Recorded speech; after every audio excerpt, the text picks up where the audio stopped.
Həftənin 22-ci saatında hamınızı xoş gördük, hörmətli tamaşaçılar. Bugünkü mövzumuz əbədi mövzulardan biridir. Çox uzatmadan elə onu elan etmək istəyirəm.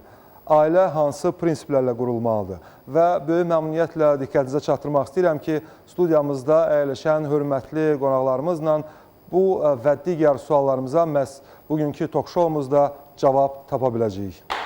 Elşad Miri də bugün studiyamızın qonağıdır, ilahiyyatçı alim. Salamlayıram sizi. Siz də xoş gəlmişsiniz.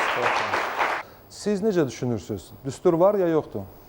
Düsturdan əvvəl gəlin mən belə bir şey deyim. Quran-ı Kərimdə Allah buyurur ki, ailə həyatı qurmaqla bağlı deyir, misaqən qalizən, yəni ağır məsuliyyətli bir işdir. Yəni bu ağır məsuliyyətli işi biz necə gəldi eləməyimiz də doğru deyil. Ona görə də Quranı insanlara çatdıran Peyğəmbərimiz Həzrəti Muhammed də o da qeyd eləyir ki, qadınla 4 məsələyə görə evlənilir. Ya nəsil nəcabətinə görə, ya var dövlətinə görə, ya gözəlliyinə görə, ya əxlaqına görə. Deyir, siz əxlaqına görə olan bir qadınla evlənin. Ona görə də İslamın gətirdiyi əsas prinsip budur.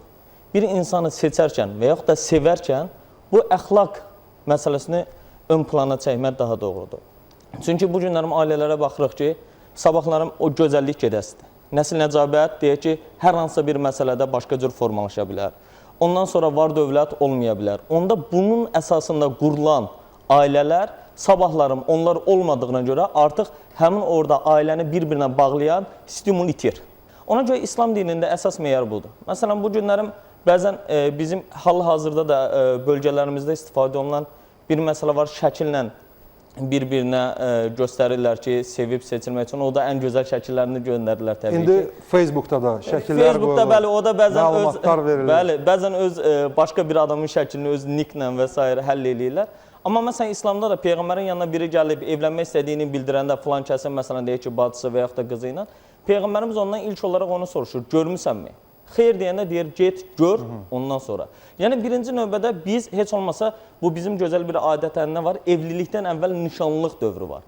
Həmin o nişanlıq dövründə biz, baxın, burada İslamın qoyduğu çərçivələrə uyğun nişanlıq yaşayarıqsa, həmin o nişanlıqdan sonra ortaya çıxan evlilik də həqiqətən həm uzun ömürlü və yaxud da deyək ki, əbədi və yaxud da cənnətdə davam edə biləcək bir ailəyə çevrilə bilər və yaxud da Allah qorusun, Allahın buyurduğu kimi Allahın sevmədiyi yeganə halal olan boşanmaya gətirib çıxara bilər. Ona görə də İslam dini evliliyə təkcə bu dünya tərəfi ilə baxmır. İslamda belə bir qayda var ki, bu dünyada yaşayan və İslamın qoyduğu prinsiplər çərçivəsində həyatlarını davam elətdirən ailə eyni zamanda bu dünyanın o biri tərəfi olan axirətdə də, yəni cənnətində də inşallah birlikdə yaşama zövqünü qazanır və yaşama deyək ki, həyatını qazanır. Təşəkkür edirəm. Biz davam edəcəyik. Siz necə düşünürsünüz? Burada Oruc bəy həm də bir fikir səsləndirdi ki, mən müsəlman, o xristiyan. Fərqi var, həqiqətən problemlər yaranır. Axı bizi hamımızı bir Allah yaradıbdır. Yox, belə götürək də, Peyğəmbərin özünün həyatına biz nəzər saldığımız zaman görürük ki, Peyğəmbərin həyatında Yahudi əsilli bir qadın da olub. Peyğəmbərin həyatında başqa, deyək ki, dindən olan başqa bir xanım da olub. Yəni, bu orada əsas meyar deyil. Məsələn, müsəlman kişisi İslamın prinsiplərinə uyğun olaraq əhli kitab sayılan, yəni Yahudi və yaxud da xristiyan biri ilə rahatlıqla ailə həyatı qura bilər və ona görə də o əslində problem olmur. Sadəcə olaraq bu məsələ, məsələn, İslama görə doğru deyil ki, əgər müəyyən bir müddət var, iddət müddəti deyilir ona, dini terminologiyada, həmin müddət ərzində məsələn, xanımına qayıda bilər. Yəni, o ailəni gözləyə bilər. Amma normal bir müddət keçibsə artıq, yəni onun yenidən eyni adama həmin o müddət keçəndən sonra qayıtması doğru deyil. Həmin o müddət nə qədərdir? Həmin o müddət, məsələn, 2 iddət müddət deyirlər. Ola bilsin ki, bəzən 3 ay, 10 gün gedir, ondan sonra başqa bir müddət gəlir. Həmin o müddət ərzindədir. Yəni, üstündən yəqin ki, siz 1 il, 2 il keçəndən sonra qayıdırdınız, eləmi? Bunun özünün yolları var. Məsələn, İslam dinində o demək deyil ki, bir an içində həmən boşanmaq istəyirəm, əsəbləşdim, boşanım. Xeyr. Birinci növbədə İslamda qayda var, nəsiyyət olunur. İkinci mərhələdə, məsələn, Quran-Kərimdə konkret olaraq Allah buyurur, yəni, üzr istəyirəm ifadəmə görə, yataq yerləri ayrılır bir-birindən, müəyyən bir müddət. Üçüncü müddətdə deyək ki, o məsələ həll olunur. Əgər alınmırsa, ondan sonra deyək ki, ağbirçəklər və yaxud da ağsaqqallar, yəni qohum əqrabada tanınan insanlara bu məsələ açılır. Onların tövsiyəsi ilə bu məsələ yoluna qoyulmağa çalışır. Amma biz bütün bunları hamısını bir kənara atıb, öz başdan qərar verdiyimizə görə, ona görə də bu ənənə də pozulduğuna görə müəyyən problemlər yaranır. Ona görə bu İslam dininə görə doğru bir şey deyil. Çox sağ olun, təşəkkür edirəm. Təşəkkür edirəm. Buyurun, çox qısa. Baxın, o nişanlıq dövrü ilə bağlı bir maraqlı məsələ var. Həqiqətən alimlərin də apardıqları bir tədqiqatda ki, nişanlıq dövrü insanın İslam hüququna görə qızın və oğlanın bir-birindən naməhrəm olduğu məqamdır. Yəni, bir-birinə halal deyil onlar. Ona görə də onlar, məsələn, bu günlərin bizdə nişanlıq dövrünü bəzən elə insanlar yaşayırlar ki, evlilər xəcalət çəkir bəlkə də. Ona görə də nişanlıq dövrü elə bir dövr olmalıdır ki, yəni ictimaiyyət arasında görüşməlidir, bunlar tək qalmamalıdır və s. bu prinsiplər var. Bundan başqa, nişanlılıqda təsəvvürlə insan bir-birinə daha gözəl görünür, çünki haramdır. Amma onlar evləndən sonra, bir-birinin halalı olandan sonra hər bir şey adiləşdiyinə görə o artıq deyilən məqamları daha fərqli formada görür, başlayır ondan sonra onu qüsur axtarmaq. Həm də başlanğıcda hər şey daha romantik olur. Misal üçün, xanım, buyurun. Mənim razı olmadığım məqamlar nədir? Yəni, bu yaş 30-dan yuxarı olmağı və yaxud da müəyyən bir bu var dövlətlə bağlı olmağı doğru deyil. Çünki Avropada biraz əvvəl statistikada verilən məlumatlarda gördük ki... Mən çox üzr istəyirəm, amma İradə xanım sözündə həm də elə çıxdı ki, həqiqətən də Azərbaycanda bu növbəçi ailələr var. Rəsmən, ailədən kənardan baxırsan ki, hər şey yaxşıdır, evdə isə çox böyük problemlər yaşanır. Yox, o baxır, bilirsiniz necədir? Onun da elə bir statistikası aparılmayıb ki, siz də deyə bildiniz ki, əksəriyyət belədir.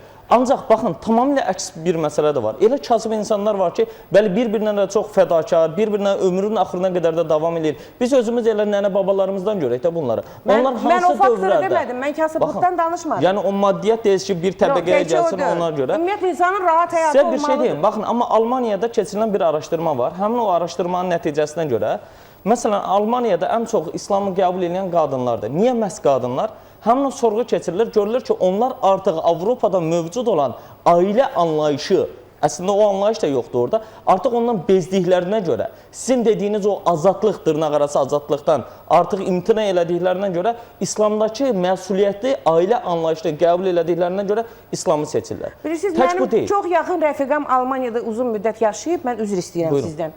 Orada özü gəlib danışırdı ki, orada bilirsiniz, Alman qadınları ərlərindən necə qorxurlar. Bizim Avropa haqqında bizim təsəvvürümüz düzdür. Mən elə demirəm. Onlar çox qorxurlar, özü orada da ailələr çox möhkəmdirlər. Əgər bir yerdə yaşaya bilmirlərsə, zorla uzatmırlar. Söhbət bundan gedir. Zorla uzatmaq lazımdır. Yəni, onlarda hər bir şey adiləşdiyinə görə elə gəlir. Baxın, elə bir... Azadlıq başqa şeydir. Aydındır, mən o mövzuya girmirəm. Amma elə bir ailə yoxdur ki, orada problem olmasın, düzdürmü? Yəni, sadəcə olaraq biz həmin o problemləri pik həddinə çatıb, orada da yekunlaşdırırıq. Lakin burada pik həddinə çatanda, kulminasiya nöqtəsində artıq biz orada bir tərəfli, məsələn, biri qızğın oddursa, biri su olmağı bacarmalıdır. Bu, həmişə bir-birimizi biz yola verdiyimiz zaman, bu o demək deyil ki, mən alçalıram və yaxud da mən bunu qürur eləyirəm. Çünki İslamda da əsas qoyulan məsələ budur. Peyğəmbər kimi bir insanın ailəsində bəyən problem olmayıb mı? Olub. Hətta boşanma həddinə qədər gəlib çıxıb və onlara bir ay möhlət verir. Həmin o möhlətin nəticəsində hər iki tərəf insan xanımından bir müddət aralı qaldığı zaman öz səhvini başa düşür və yaxud da qarşı tərəfi başa düşür. Hətta özü doğru olsa belə deyir ki, gərək mən bu hərəkəti eləməzdim. Ona görə mənim gənclikdən də, gənclərdən də öz tələbələrimə də həmişə bunu deyirəm. Mən İslam ailə hüququndan da dərs deyirəm. Yəni, deyirəm ki, birinci növbədə əsas ailədə olan həmin o sevgi dediyimiz məsələni, fədakarlıq dediyimiz məsələni biz qarşıdan gözləməkdənsə onu özümüz eləyək. Birinci növbədə elədiyimiz zaman inanın o ailə də düzələcək. Sevgi bölünən bir şeydir. Sevgi dəyəcəklə Məhəmməd Razın bir şeiri var, deyir, nə böyük bir qızı sevmək, budağın, budayranın, budaşı nə bir dəli məcnun olasın görür. Qızdan 50'sini sevə bilərsən, nə böyük şey deyil. Təşəkkürlər. Siz necə düşünürsünüz?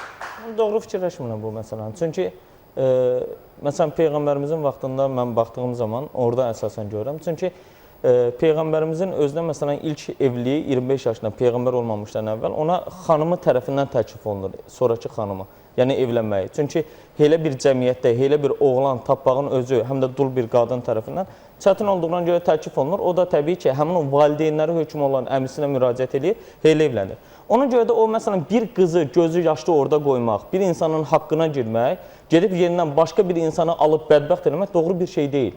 Bunu necə əsaslandıra bilərsən? Sabahlarım eyni şey mənim öz qızımın başına gəlsə və yaxud da mənim oğlum eyni hərəkəti eləsə, mən buna necə özümə haqq qazandıra bilərəm? Ona görə məsələyə... Mən o cür demədim. Dedim, sən bir qızı sevirsən, o səni sevmir. O başqa məsələdir. Təbii ki, o platonik eşq dediyiniz məsələdir ki, o uzaqdan sevirsiniz. Amma söhbət indi... Sevgi qarşılıqlı olduğuna görə. Sözümün başlanğıcında da dediyim kimi, bir insanla əxlaqına görə ailə həyatı qurmaq lazımdır və fikirləşmək lazımdır ki, həmin o əxlaq digər məsələlərdə özü ilə inşallah bərabər gətirəcək. Təşəkkür edirəm, çox sağ olun. Bugünkü mövzumuz əbədi xarakterli bir mövzu idi. Bu evlilik məsələsi ilə bağlı, ailə məsələsi ilə bağlı ümumiyyətlə çox danışmaq olar. Düşünürəm ki, başqa bir formada biz yenidən qayıdacağıq. Əlbəttə ki, biz bütün problemləri elə bugün məhz bu verilişdə həll etmək niyyətində deyildik. Düzdür, istərdik, amma başa düşürük ki, bu mümkün deyil. Hər halda çox sağ olun. Əminəm ki, ilk növbədə elə gənclər, hörmətli qonaqlarımızın dəyərli fikirlərindən hardasa istifadə edə biləcəklər. Bu həftənin 22-ci saat tok-şousunda artıq söhbətimizi yekunlaşdırırıq və növbəti həftənin 22-ci saatında görüşənədək sağ olun.